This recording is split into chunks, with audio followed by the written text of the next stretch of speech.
Bom, nós vamos utilizar o metrônomo agora então, para poder exemplificar para vocês algumas das figurinhas musicais que vocês, de novo, acompanhem no PDF aí de vocês, tá? Opa, fiz bobagem aqui. Então, vocês estão ouvindo agora a pulsação do metrônomo em 80 batidas por minuto, tá? Então, a primeira figura que vocês têm no quadro aí é a semibreve, que ela vale, ou seja, ela tem uma duração de 4 pulsos. Exemplo: 1, 2, 3, 4. 1, 2, 3, 4.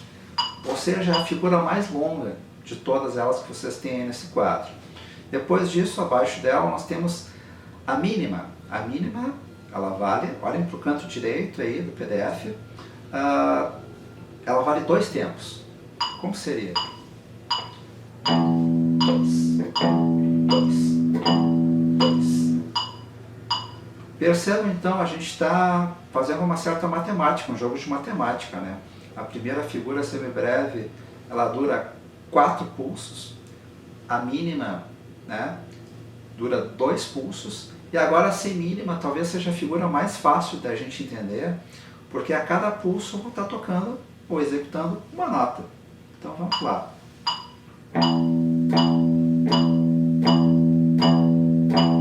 Ok? Depois disso nós temos a figura da colcheia. Observem que cada uma das figuras vale exatamente a metade da figura anterior. Então a colcheia, ela vale a metade da figura da semínima. A colcheia vale, portanto, então meio tempo. Isso significa na prática, pessoal, que nós podemos tocar 2 notas dentro dessa mesma pulsação. Exemplo: 1 E, 1 E, 1 E.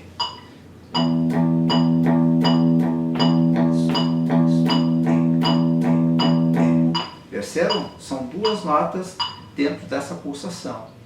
E assim nós podemos fazer com a semicolcheia, que é, de novo, uma subdivisão da figura anterior.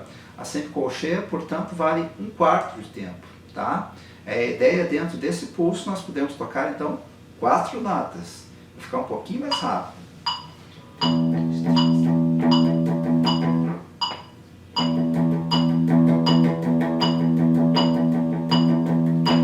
Ok? Bom, antes da gente iniciar o exercício de cromatismo, eu vou falar um pouquinho sobre palhetas, tá? E sobre a forma de segurar as palhetas, tá?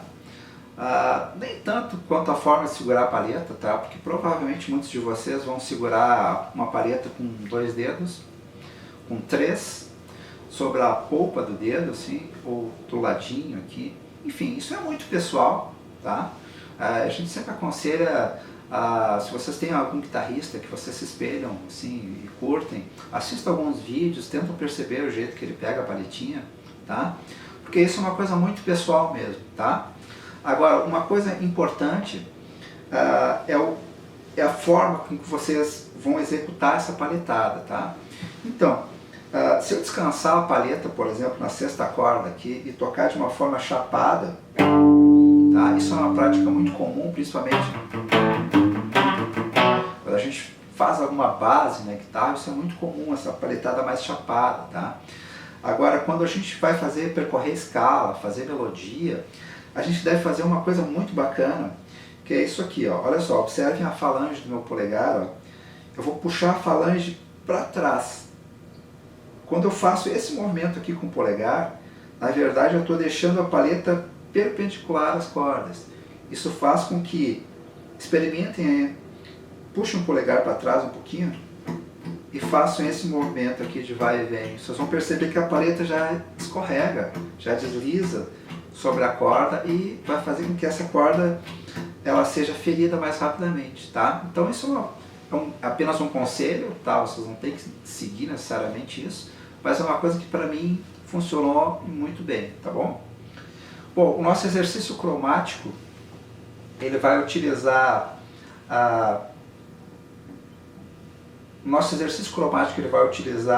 padrões de 3 cordas, tá? Em que nós vamos executar 4 notas em sequência, dedo 1, dedo 2, dedo 3, dedo 4, tá?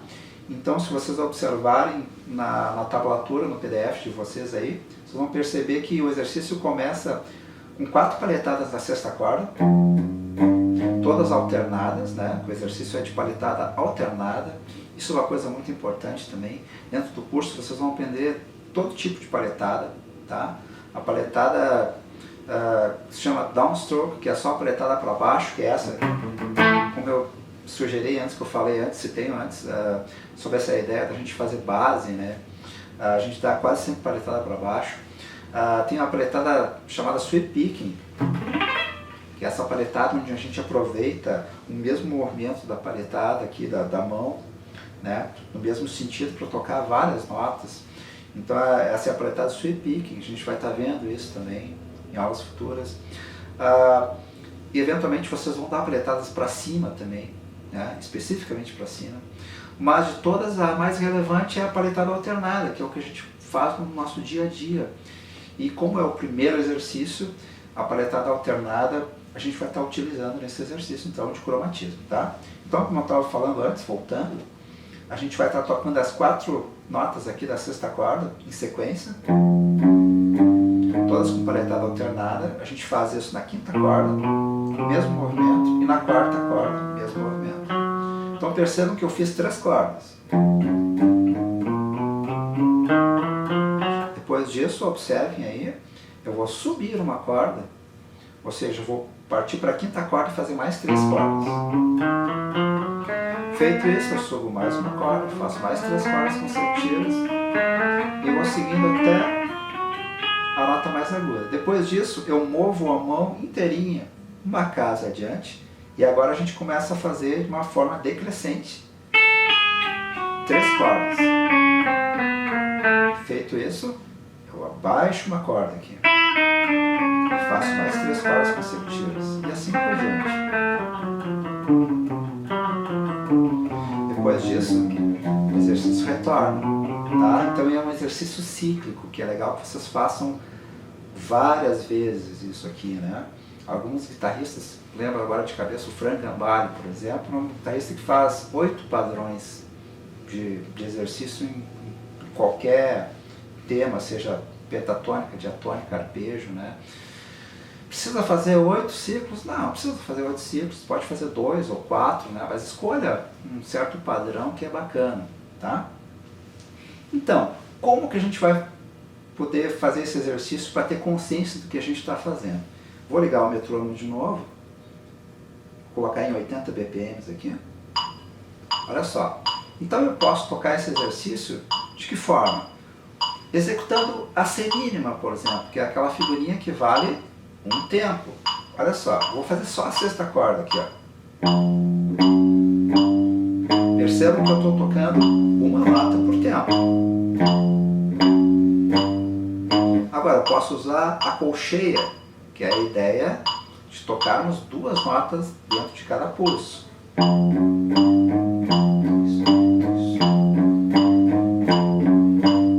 Ok? E finalmente a ideia de semicolcheia, onde nós tocaríamos 4 notas por tempo.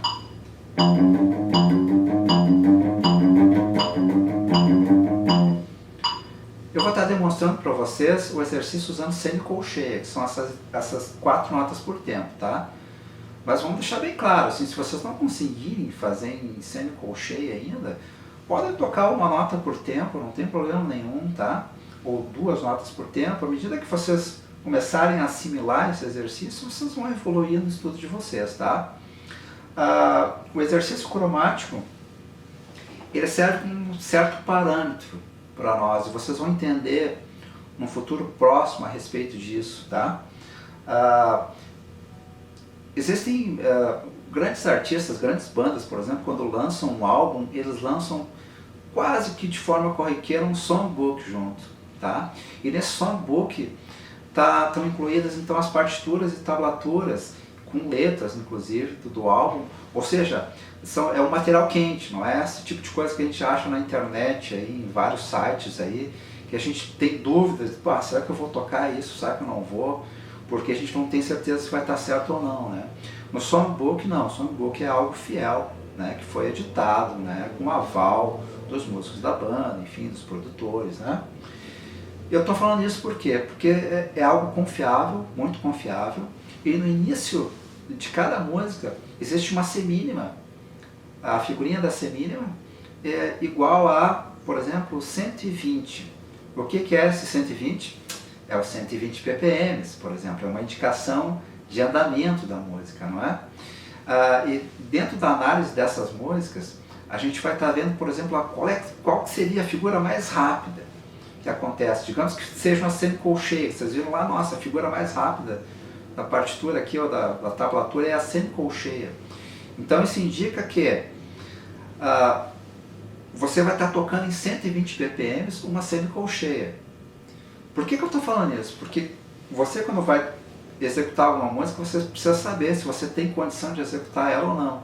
Olha só, a gente está criando um critério científico para saber se naquele momento você é capaz de tocar aquele som ou não. Quantas vezes você começou a tocar uma música e lá na metade da música percebeu uma frase diabólica, muito difícil de fazer, aí foi extremamente frustrante e você parou de tocar a música, né? Então, para que isso não ocorra, a gente tem que ter consciência das coisas que a gente faz, tá? Então, o que acontece? Eu vou executar esse exercício de cromatismo em 80 bpm, tocando 4 notas, tá? Olha só. Vou fazer o exercício todo.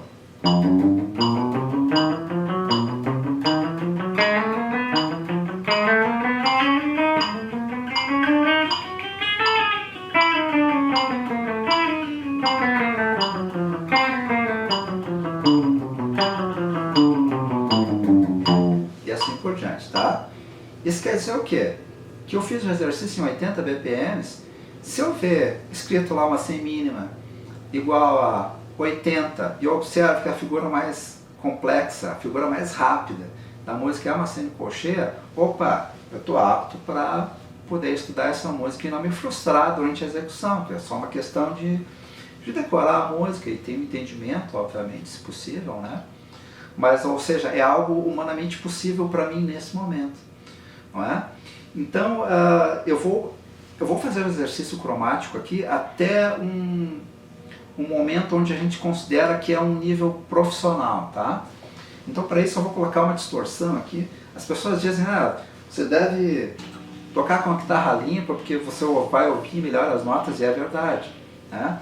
Mas depois que a gente se acostuma, a gente acaba colocando a distorção, porque eu tenho certeza que vocês gostam de tocar com distorção também, tá? E a gente acaba se motivando um pouquinho mais. Deixa eu baixar um pouquinho. Então, de 80 bpm eu vou passar para 100 bpm. É claro que vocês não vão fazer isso, tá? Depois eu vou falar sobre isso. Mas eu vou passar direto para 100 bpm aqui. Olha só. 4 notas por tempo, paletada alternada.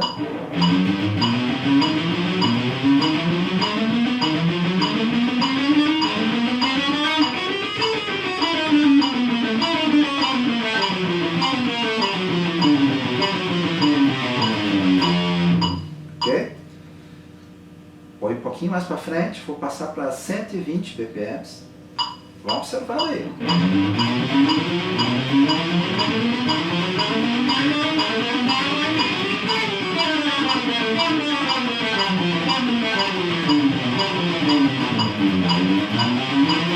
E assim por diante.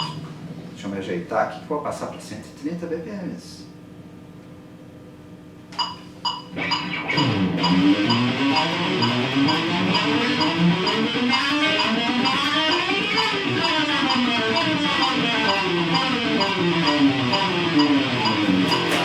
E aí, vocês estão achando rápido? Tá rápido? Tá mais ou menos? Como é que tá? Eu acho que tá começando a ficar rápido. Vou passar para 140 bpm.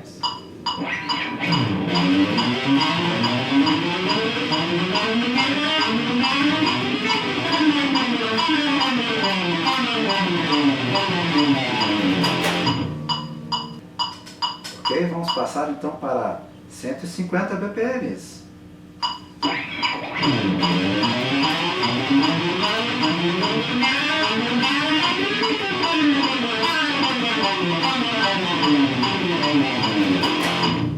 Ok, parei por aqui, tá?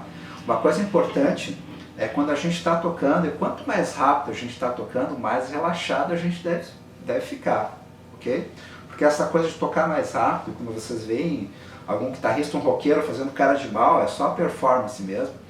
Porque quanto mais rápido ele está tocando, mais relaxado ele está. Tá? Porque no momento que tu tensiona o pescoço, ombros, mãos, tu acaba travando o movimento aqui. Então é muito comum, dentro da prática diária, a pessoa tensionar demais a mão aqui e não conseguir evoluir. Tá? Por que eu parei em 150 BPM? Porque 150 BPM, executando semicolcheias, equivale a 10 notas por segundo. Opa, não porque é 10 notas por segundo, mas é porque é um nível profissional, de guitarrista profissional. Isso quer dizer, na prática, que vocês vão conseguir tocar a maioria das coisas que vocês desejam, tá? Com esse tipo de andamento. Ou seja, de novo aquela questão lá do songbook, analisaram lá, no início da música estava lá, semínima igual a 140 BPM. Observaram que a semicolcheia é a figura mais rápida. Pô, se eu faço um exercício em 150 BPM, eu vou conseguir tocar com tranquilidade, certo? Agora, se vocês me perguntarem assim, cara, mas e os guitarristas top mundial, John Petrucci, Malmsteen, Satriani, Steve Vai, em quantos BPM esse pessoal toca? Olha, tem um número aproximado de 240 BPM, tá? Que é um nível que esses caras chegam, tá? Isso equivale a 16 notas por segundo, se eu não me engano. Bom, é claro que eu dei uma ideia geral de como atingir essa meta e tal, né? Na verdade, eu dei a ideia geral da meta, mas como atingir essa meta, vocês não vão fazer exatamente como eu fiz, avançando de 10 ou 20 BPM.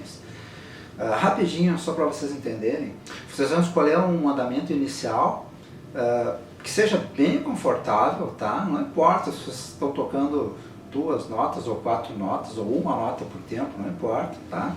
Eu vou continuar executando as 4 notas por tempo, que é a ideia da semicolcheia, e vou escolher só como exemplo 80 BPM, tá? Então digamos que 80 BPM seja um andamento ideal para vocês. É claro que na prática eu aconselho começar em 50 ou 60, tá? Mas digamos assim, 80 BPM é um andamento confortável para vocês. Então tá. Vamos lá.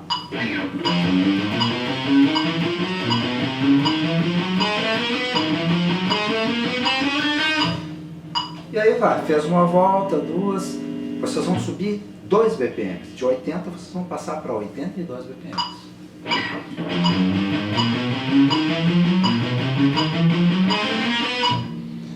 Depois de 82 BPM, vão aumentar para 84 BPM e assim vão indo, tá?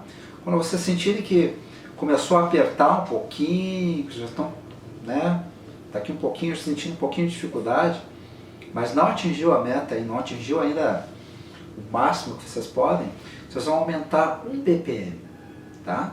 Então chegou lá em 90 BPM, está sentindo que apertou um pouquinho, sobe só apenas 1 BPM. Parece nada, mas a mão já sente, tá? E aí vocês vão subindo e vai chegar no limite que vocês vão começar a errar. Vocês vão errar quantas vezes? 2, 3 tentativas e vocês não conseguem subir mais.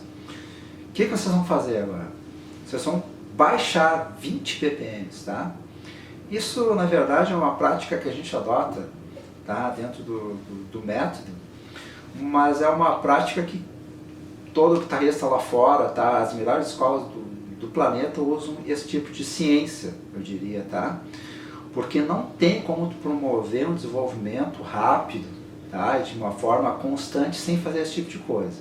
Então prestem atenção, 2 em 2 BPM, quando começar a apertar 1 em 1 BPM, começou a errar, baixa 20 BPM e começa a subir de 2 em 2 novamente, tá? Vocês vão ver que na primeira vez que vocês fizeram isso, vocês já vão conseguir passar.